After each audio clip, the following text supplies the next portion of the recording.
नमस्कार प्यारे बच्चों, मैं सन्नी भट्ट नित्यम क्लासेज में आपका स्वागत करता हूं। लास्ट क्लास में हमने देखा था जो पहले 10 एलिमेंट्स हैं उनकी ऑल प्रॉपर्टीज जो मोटा माटी सी हैं, जैसे कि उनका एटॉमिक नंबर, उनका सिंबल, उनकी नेचर, उनका आयन या उनकी वैलेंसी, उसको कवर कर लिए थे। आज की जो क्लास में हम पढ़ेंगे वो एटॉमिक नंबर 11 to 20 यानी सेम प्रॉपर्टीज। अप्रोच वही रहेगी, यानी कि 3 एलिमेंट्स रहेंगे जिनका हम सहारा लेंगे और उनकी मदद से इस पूरी टेबल को समझ सकेंगे। अगर ये टेबल आपको समझ आ जाए तो रसायन पढ़ने में आपको इनकी बेहद सरलता हो जाएगी, आपको रटना नहीं पड़ने का। और लगभग ये समझ लें कि 40% शुरुआत करने में आप केमिस्ट्री के सक्षम हो जाएंगे, वरना केमिस्ट्री को शुरू करने से ही डर लगे। तो यहाँ पे लिखा मैंने एटॉमिक नंबर 10 पर कौन है? नियोन है। एटॉमिक नंबर 11 पर कौन है? सोडियम।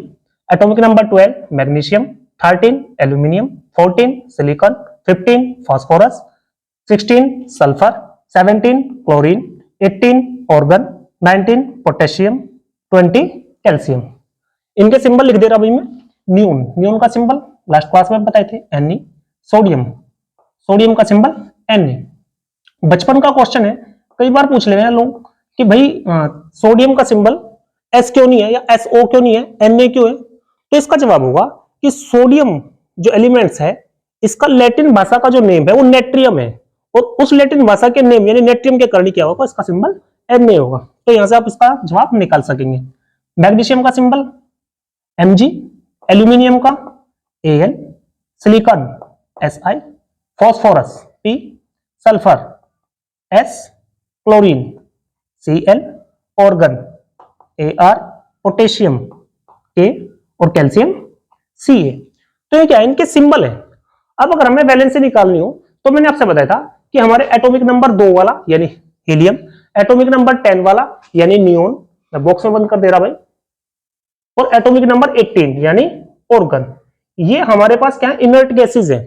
इनर्ट गैसेज क्या है? बेसिकली इसको एग्जांपल से समझें कि मान लिया अगर कोई हमारे पड़ोस में ऐसा व्यक्ति हो जाए कि भाई जिसका रुतबा भी हो, सम्मान भी हो और पावर भी हो, तो हमारी मेंटल जो है यार ये व्यक्ति के इसके पास ऐसा क्या खास है, तो हम क्या करेंगे? उसके पदचिन्हों पे चलने का प्रयास करेंगे। तो रसायन की दुनिया में अगर मैं बात करूं, यहां पे नियोन और ऑर्गन ऐसे ही हैं।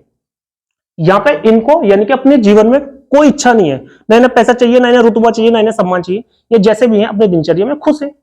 तो बाकी जो अदर एलिमेंट है वो क्या करेंगे? इनके जैसा होने के लिए कुछ भी करेंगे। कुछ भी का मतलब क्या है? या तो यहाँ पे इलेक्ट्रॉन डोनेट कर सकेंगे या इलेक्ट्रॉन गेन कर सकेंगे। अब कैसे समझने का प्रयास करें। हमने आपसे बताया था कि जो नियोन है, नियोन का एटॉमिक नंबर कितना है भाई? 10 है। और एटॉमिक नंबर क्या रिप्रेजेंट कर रहे हैं? नंबर्स ऑफ प्रोटॉन्स, यानी कि एटॉमिक नंबर 10 इसलिए नियोन का है क्योंकि नियोन के परमाणु में कितने? 10 प्रोटॉन है, और किसी परमाणु के पास जितने प्रोटॉन होंगे उतने इलेक्ट्रॉन होंगे। तो यहाँ पे नियोन के पास 10 प्रोटॉन और 10 ही इलेक्ट्रॉन है। लेकिन यहाँ पे अगर सोडियम की बात करें तो सोडियम के पास 11 प्रोटॉन और 11 इलेक्ट्रॉन है। अब समझे ध्यान से। तो यहाँ पे नियोन की वैलेंसी 10 है, सॉरी नियोन का एटॉमिक नंबर 10 है, तो इसलिए इसकी वैलेंस कितनी भाई? 0 होगी। यहाँ पे सोडियम का एटॉमिक नंबर 11 यानी इलेक्ट्रॉनों की संख्या 11 है, तो सोडियम क्या समझेगा? सोडियम समझेगा कि भाई नियोन इसलिए शांत है क्योंकि इसके पास 10 इलेक्ट्रॉन है, लेकिन मेरे पास क्या है? 1 इलेक्ट्रॉन एक्स्ट्रा है। अगर मैं उस इलेक्ट्रॉन को डोनेट कर दूं तो हो सके नियोन जैसी शांति मेरे भी जीवन में आ जाए, मैं भी खुश हो जाऊं। तो क्या करेगा? उस इलेक्ट्रॉन को देगा और दान देगा। कितने इलेक्ट्रॉन दे सकेगा? यानी कि 1।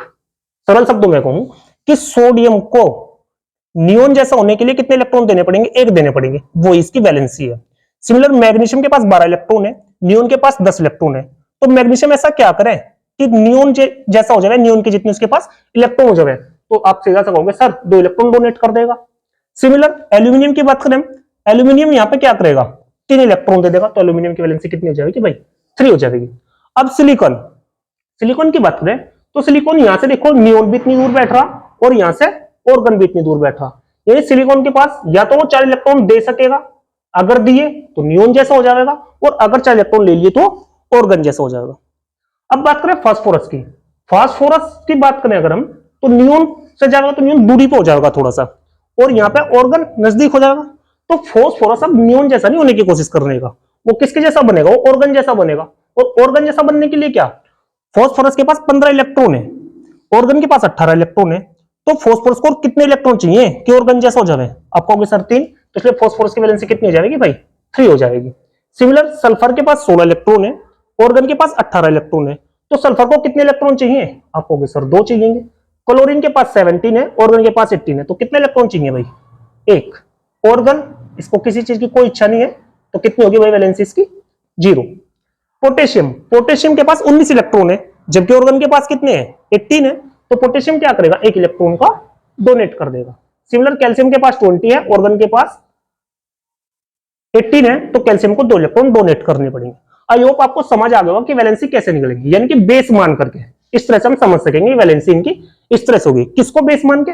नियोन को और ऑर्गन को। सॉरी। अब क्या करेंगे? नेक्स्ट हम इस वैलेंसी की मदद से इसी अप्रोच पर आयन का क्या कर सकेंगे? निर्धारण कर सकेंगे, आयन को डिसाइड कर सकेंगे। आयन क्या होंगे? बेसिकली 2 ही आयन मिलेंगे आपको, या कैटायन या एनायन केमिस्ट्री में, या हिंदी में बात करूं या तो धनायन या ऋणायन। अब ध्यान से सुनिए, धनायन कौन से होंगे, ऋणायन कौन से होंगे? धनायन वो होंगे जो अपने पड़ोसी जैसा होने के लिए इलेक्ट्रॉन का दान कर रहे होंगे या इलेक्ट्रॉन को डोनेट कर रहे होंगे, तो उन पर कौन सा चार्ज आएगा? पॉजिटिव चार्ज आ जाएगा। जितने इलेक्ट्रॉन का डोनेशन करेंगे वो उतने ही पॉजिटिव चार्ज आ जाएंगे, और वो कहलाएगा हमारा धनायन। सिमिलर अपने पड़ोसी को जैसा होने के लिए क्या करेंगे? कुछ एलिमेंट्स इलेक्ट्रॉन ले भी रहे होंगे, तो उनके पास क्या आ जाएगा? ऋणायन आ जाएगा, और वो क्या हो जाएंगे भाई हमारे, यानी कि ऋणायन बना लेंगे। अब समझे, नियोन, नियोन की वैलेंसी 0 है, यानी कि ना ही इलेक्ट्रॉन ये ले रहा था और ना इलेक्ट्रॉन ये दे रहा हुआ। सोडियम को नियोन जैसा बनने के लिए 1 इलेक्ट्रॉन देना पड़ा था। भाई इसका 11 है, इसके पास 11 इलेक्ट्रॉन है, इसके पास 10 इलेक्ट्रॉन है, तो 11 में से अगर 1 कम करेंगे तभी तो हम क्या करेंगे? आयन लिखने के लिए उसका सिंबल लिखेंगे एलिमेंट्स का, और उसके ऊपर प्लस चार्ज। प्लस चार्ज क्यों? क्योंकि इसने डोनेट किया, दान दिया। सिमिलर मैग्नीशियम की बात करें यहां पे, तो मैग्नीशियम ने 2 इलेक्ट्रॉन दिए थे भाई, किसके जैसा होने के लिए? नियोन जैसा होने के लिए। सिमिलर एल्यूमिनियम की बात करें, एल्यूमिनियम ने कितने इलेक्ट्रॉन दिए थे? 3 इलेक्ट्रॉन दिए थे, तो L+3। यहां पे सिलिकॉन की बात करें, तो मैंने कहा था कि सिलिकॉन के पास दोनों ऑप्शन है। पहला ऑप्शन कौन सा है? कि 4 इलेक्ट्रॉन दे देगा। अगर 4 इलेक्ट्रॉन दे दिए तो नियोन जैसा हो जाएगा, और अगर 4 इलेक्ट्रॉन ले लिए तो ऑर्गन जैसा हो जाएगा। अब बात करें फास्फोरस की, फास्फोरस कितने इलेक्ट्रॉन? 3 इलेक्ट्रॉन, लेकिन यहाँ पे दान नहीं दे रहा था, ये ले रहा था, तो क्या जाएगा? -3।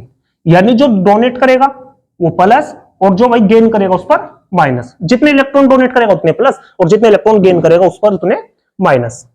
सल्फर, सल्फर कितने इलेक्ट्रॉन ले रहा था भाई? 2 इलेक्ट्रॉन लेगा। क्लोरीन 1 इलेक्ट्रॉन लेगा, ऑर्गन न्यूट्रल है भाई। पोटेशियम 1 इलेक्ट्रॉन डोनेट कर रहा था ऑर्गन जैसा होने के लिए। Calcium 2 electron. तो आपको समझ आ गया होगा कि भाई ये आयन भी कैसे बने। फिर से समझ ले एक बार, मैंने आपसे बताया था कि नियोन और ऑर्गन जैसा होने के लिए ये एलिमेंट्स क्या करेंगे? इलेक्ट्रॉन को डोनेट करेंगे, इलेक्ट्रॉन को गेन करेंगे। जितने इलेक्ट्रॉन नियोन के पास हैं, जो नियोन के पड़ोसी हैं, वो उसके जैसा होने के लिए उतने इलेक्ट्रॉन दान देंगे, और जो ऑर्गन के पड़ोसी हैं वो क्या करेंगे? दान दे भी सकेंगे और ग्रहण भी कर सकेंगे। तो यहां से हम क्या निकाल सकेंगे? वैलेंसी निकाल सकेंगे और आयन निकाल सकेंगे। अब प्रकृति सुने, ध्यान से समझेंगे। प्रकृति में जिनके पास धनायन होगा वो सारे के सारे धातु होंगे, यानी जिनके पास पॉजिटिव चार्ज होगा वो सारे के सारे मेटल होंगे, जिनके पास निगेटिव चार्ज होगा वो सारे के सारे नॉन मेटल होंगे। समझे कैसे? नियोन, नियोन के पास कोई चार्ज नहीं है, ये कैसा है भाई? इनर्ट गैसेज है, इनर्ट गैस। सोडियम Na, आप देख रहे हैं यहाँ पे एक पॉजिटिव चार्ज है, और हमने बताया था कि जिसके ऊपर पॉजिटिव चार्ज होगा वो क्या होगा? मेटल होगा। मैग्नीशियम, इसके पास 2 पॉजिटिव चार्ज है, तो ये भी कैसा होगा बेटा? मेटल होगा। एल्यूमिनियम, ये भी मेटल होगा। अब देखो यहाँ पे सिलिकॉन, सिलिकॉन के पास प्लस भी और माइनस भी है, यानी कि इसके पास दोनों रास्ते हैं। अगर 4 इलेक्ट्रॉन दान दे दिए तो नियोन जैसा हो जाएगा, तब मन में शांति हो जाएगी, चल भाई बिल्कुल ऐसा ही हूं। या 4 इलेक्ट्रॉन ले लेगा तो कैसा? ऑर्गन जैसा हो जाएगा। मतलब जो इलेक्ट्रॉन दे भी सकेगा, ले भी सकेगा, वो क्या हो जाएगा? मेटालॉइड हो जाएगा।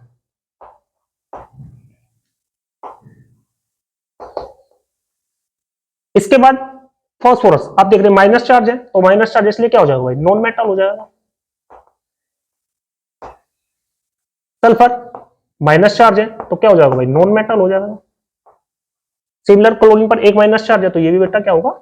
नॉन मेटल होगा भाई। ऑर्गन कोई चार्ज नहीं है, inert gas. Potassium plus charge है, तो क्या होगा? मेटल होगा। कैल्शियम पॉजिटिव चार्ज है इस पर भी, तो ये भी क्या होगा बेटा? मेटल होगा।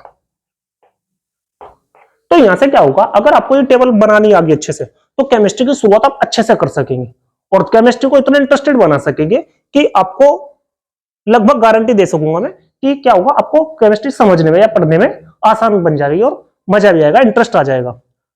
अगर हमें ये पूरी टेबल याद हो या पूरी टेबल हमसे बनानी आती हो तो हम क्या कर सकेंगे, किसी भी केमिकल का फॉर्मूला कैसे बना सकेंगे वो ये टेबल जवाब दे सकेगी। यानी कि जैसे वाटर का फॉर्मूला पढ़े होंगे आप बचपन में, H2O है, तो रीजन क्या है कि वाटर का फॉर्मूला H2O ही क्यों है, भाई H3O क्यों नहीं है या HO2 क्यों नहीं है, तो ये सारे जवाब इस टेबल में ही है। अगर आप इसको अच्छे से पढ़ लें तो इनके सारे जवाब आपको यहां से मिल जाएंगे।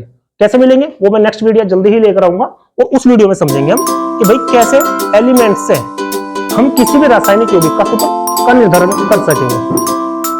आई होप आपने इस वीडियो को एंजॉय किया होगा, और अगर फिर भी कहीं पर लैकिंग रहती है तो इसको एक बार फिर से क्या आपको 2 टाइम्स की स्पीड से देख लें तो समझ आ जाएगा। Thank you very much, keep watching नित्यम क्लासेस।